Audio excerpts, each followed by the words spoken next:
Ես Ռոզան եմ, ծնվել եմ Գյումրիում, ուսանողական երիտասարդական տարիներս անցել են Գյումրիում, ամուսնացել տեղափոխվել եմ Երևան։ Մասնագիտությամբ տնտեսագետ եմ, բայց երեխաների խնամքի հետ կապված պետք է մնայի տանը ու քանի որ ունեի ձեռագործական աշխատանքներով զբաղվելու հմտություններ, սկսեցի զբաղվել handmade-ով։ Որոշեցի, որ հոբին չմնա հոբի մակարդակում, այլ վերածվի կայուն ինչ-որ աշխատանքի, որը նաև ինձ համար եկամտի աղբյուր կհանդիսանա։ Ստեղծվեց տոկունը։ Զբաղվում եմ թղթե ծողերով, տան դեկորների պատրաստմամբ, ինտերիերի դեկորներ կլինեն, օրորոցներ, խոհանոցային ինչ-որ պահոցներ, երեխաների խաղալիքների զամբյուղներ, ինչպես նաև կաշվի և մետաղի հետ համադրված իրեր, որոնց թվում նաև պայուսակներն են, ջահերն են և փայտի հիմքի վրա պատրաստված մեծ սնդուկները։ Գիտենք, որ թուղթը մենք ստանում ենք փայտից, բայց իմ մոտ հիմա հակառակ պրոցեսն է տեղի ունենում։ Ես թուղթը վերածում եմ փայտի, այսինքն ի սկզբանե այդ փխրուն նյութը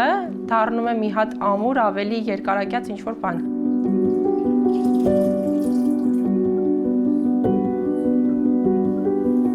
Եթե նայենք պրոդուկտների տեսակներին, բնականաբար ինչ-որ մեկի մոտ կարող է հարց առաջանալ, որ թղթով պատրաստված իրերը չեն կարող լինել օրինակ ջրակայուն, ջերմակայուն, բայց պատրաստվում են ջահեր թղթեցողերով ու այդ ջահերը բնականաբար ջերմակայուն են։ Եթե չունենան այդ ամրությունը, իրենք չեն կարողանա ծառայեն իրենց նպատակին։ Նույն պայուսակները օգտագործվում են նաև դրսում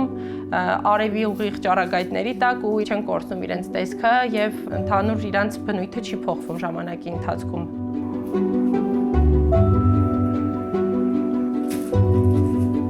Երբեմն աշխատանքների մեջ երեխաներս նույնպես շահագրգռված են լինում օգնելու,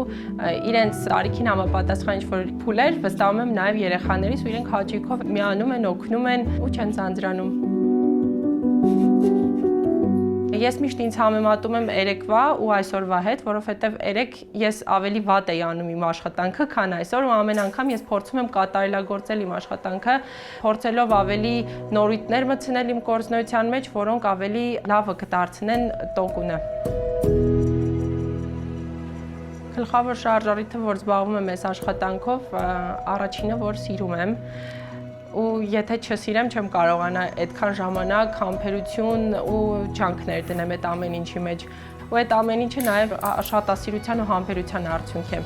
Իհարկե, եկամտաբերությունը նույնպես իր նշանակությունն ունի աշխատանքի մեջ, բայց դա որպես վարձատրություն է այն ամեն ինչի, ինչը դու սիրում ես ու սիրով ես անում։